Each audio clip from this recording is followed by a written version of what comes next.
Hello, வாழ்க வளமுடன். இன்னைக்கு ஏகாதசி. எப்பவும் கோதுமை ரவை உப்புமா தான் சாப்பிடுவோம். இன்னைக்கு வந்து வித்தியாசமாக ஒன்று பண்ணலான்னு பாம்பே ரவை, அப்புறம் சின்ன ஜவ்வரிசி, பொடியாக ஒரு ஜவ்வரிசி கிடைக்கும். அந்த ஜவ்வரிசியில் ஒரு இட்லி. உப்புமா வேண்டாம், பாட்டிக்கு கொஞ்சம் வயிறு சரியில்லை, அதனால் உப்புமா வேண்டாங்கிறதுக்காக இன்றைக்கி ஜவ்வரிசியும் ரவையும் சேர்த்து ஒரு இட்லி பண்ண போகிறோம். ரொம்ப சிம்பிள் ரெசிபி, ரொம்ப சீக்கிரமாக ஆகிடும். அதை வந்து சாபுதானாவை ஜவ்வரிசியை மட்டும் ஒரு 4-5 ஹவர்ஸ் ஊற வச்சுக்கணும். இப்படி ஒரு ஜவ்வரிசி நான் பார்த்ததே இல்லையே, சைஸை கட்டு.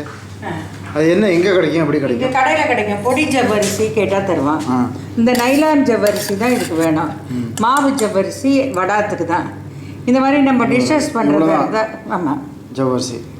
நான் இதை ஜீனின்னு நினச்சிட்டு காஃபியில் வேறு போட்டுருக்கேன். போட்டுச்சேன்னா ஆமாம். எத்தனை நேரம் ஊறி இருக்குது? இது வந்து ஒரு 6 ஹவர்ஸ் ஊற போட்டிருக்கேன் நான். இதை வந்து இந்த பாத்திரத்தில் நம்ம சேர்த்துக்கலாங்க. எவ்வளோ? ஒரு கப்பா? இந்த கப்பால் ஒரு கப்பு ஊற போட்டிருக்கேன் நான்.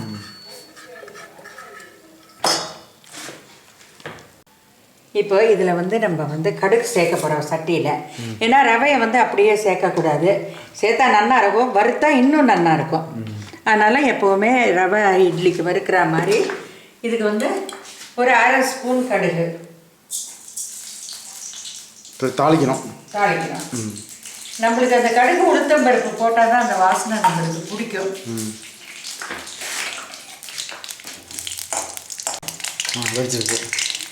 கடுகு வெடிச்ச உடனே 1 ஸ்பூன் உளுத்தம் பருப்பு. நீங்களாம் ஸ்பூனால் போடுங்க, இல்லை கையாலையும் போடலாம். கொஞ்சம் சமையல் பழகிடுத்துன்னா அந்த அளவு வந்து நம்மளுக்கு வந்துடும். நம்மள கையால் போடுவேன், நான் கையால் ஸ்பூனில் போடுவேன். அதுதான் நாங்கள் வந்து கொஞ்சம் கொஞ்சம் எடுத்து வச்சுப்போம். ஒருவேளை கையில் ஈரம் எடுத்து வீணாக போனாலும் அது காலையாக இருக்கும்போது அப்பப்போ தேய்ச்சிட்டு புதுசாக போடுறது. அதனால இஞ்சி பச்சை மிளகாய் மட்டும் நம்ம உளுத்த பருப்பு செவந்ததும் வதக்கிக்கணும். முதல்ல இஞ்சியை போட்டுக்கணும், கொஞ்சம் பெருசாக இருக்கு இல்லையா.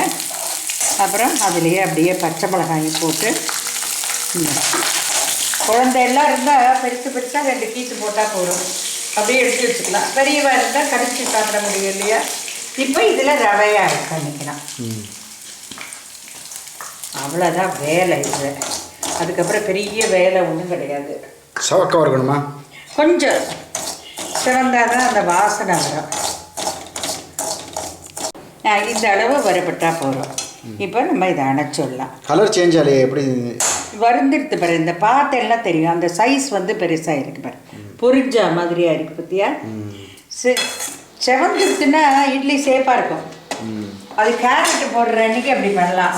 இங்கே இப்போ மழை கொட்டுறது, காய்கறி வந்து ஒன்றும் கசமாக இல்லை. இப்போ இந்த பச்சை கொத்தமல்லியை அதில் போட்டுட்டு, இந்த வெங்காயம் ஏகாதசிங்கிறதுனால வெங்காயம் எல்லாம் கிடையாது, கேரட்டு கிடைக்கல, அதனால் நாங்கள் பம்கின் போட்டிருக்கோம். எல்லோ பம்கின், மஞ்சள் பூசணி சொல்லுவாளே அது. எல்லாம் கேரட் போட்டுக்கலாம், பீட்ரூட் போட்டுக்கலாம், என்ன வேணால் கலராக குழந்தைகளுக்கு என்ன வேணால் பண்ணி கொடுக்கலாம். இதில் வந்து இப்போ தேவையான அளவு நம்ம சால்ட் ஆட் பண்ண போகிறோம்.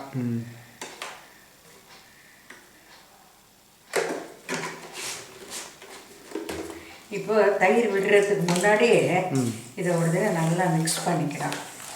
இப்போ இதில் கொஞ்சோண்டு சமையல் சோடா, இது வரதுக்கு ஃப்ளஃபியாக வரதுக்கு காட்டி கொஞ்சமாக போடுறேன். ஏன்னா நம்ம கொஞ்சம் தானே, அரையோ 1 கப்பு தானே, 2 சேர்ந்து இன்னும் கொஞ்சம் போடலாம். ஒரு 1/2 ஸ்பூன். நான் எனக்கு இது போடுறதே பிடிக்காது, ஏன்னா இது காய்கறிகளில் இருக்கிற விட்டமின்ஸ் எல்லாம் எடுத்துடும். அதை நல்லா கலக்கணும்.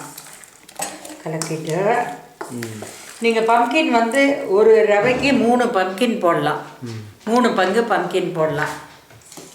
அப்போ நிறையவும் வரும். குழந்தைகளுக்கு நிறைய காய்கறி, நீங்கள் கேரட் போட்டாலும் சரி, பீட்ரூட் போட்டாலும் சரி, என்ன போடுறதா இருந்தாலும் கொஞ்சம் நிறையவே போடலாம். இப்போது இதுக்கு ஒரு கரண்டி தயிர், அவ்வளோதான். இந்த மாவு பதத்துக்கு சேர்க்கணும், அவ்வளோதான். ஆமாம். இதை ஒரு 10 நிமிஷம் அப்படியே விட்டுடணும். ஊறணுமா? இந்த ரவை வந்து ஊறணும். இது ஊறி இருக்கு, ரவை ஊறல இல்லையா, தயிரில் ஊறணும். ரவை வந்து தயிரில் ஊறணும்.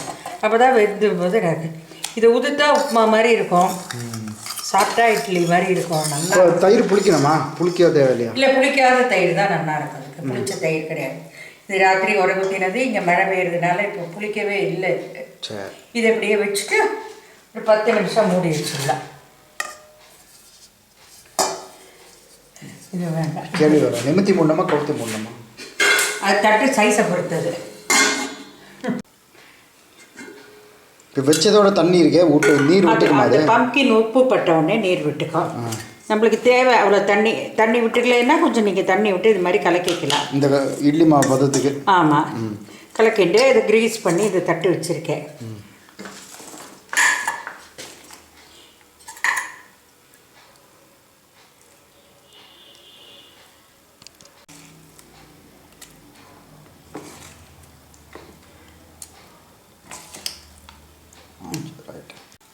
இப்போ இதை எடுத்து வச்சுட்டோம்.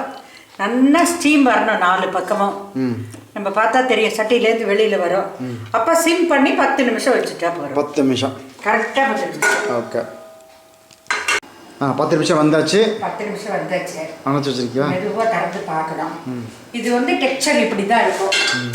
இது சாபுதானா போடுறதுனால சாபுதானா வடை மாவு கிண்டும் போது எப்படி இருக்குமோ பார்த்து அந்த மாதிரி தான் இருக்கும்.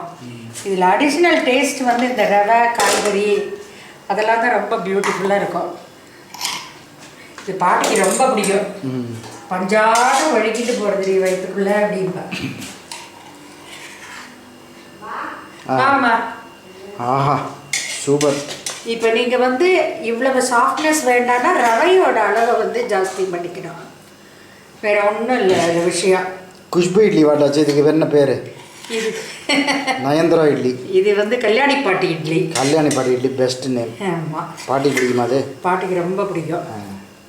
இது கலர் கலராக பச்சை கொத்தமல்லி நிறைய போட்டு ஒன்று ப்ரோக்கலி போட்டு கேரட் போட்டு இதே மாதிரி பம்கின் போட்டு சுரைக்காய் போட்டு பண்ணினா தண்ணியே விட வேண்டாம். 2 ட்ராப் எலுமிச்சம்பழம் முழிச்சா போகிறோம். நல்லா வரும். தக்காளி சட்னி, தேங்காய் சட்னி. மாமா புதினா வாங்கிட்டு வந்திருக்கார். எனக்கு டைம் இல்லை.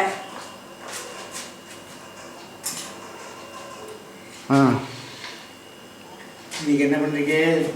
இந்த செவ்வரிசி ரவை மஞ்சள் பூசணிக்காய் போட்டு ஒரு இட்லி. கேட்கறதுக்கே அம்பட ஜோராக இருக்கேன். சாப்பிட்டா என்ன இருக்கோம். ரவா இட்லிக்கு இதுக்கு வித்தியாசம் தெரியாதாப்பா உங்களுக்கு டேஸ்ட்டு?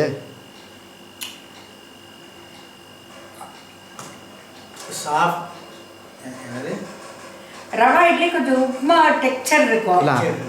இது கொஞ்சம் டெக்ஸ்சர் வந்து கொஞ்சம் வழுவழுன்னு ஒரு டெக்ஸ்சராக இருக்கும். இப்படி வழுக்கிட்டு ஜெல்லி போகிற மாதிரி. சரி, சாப்பிட்டா தெரியும்னா உண்மையிலே சாஃப்டாக இருக்கு.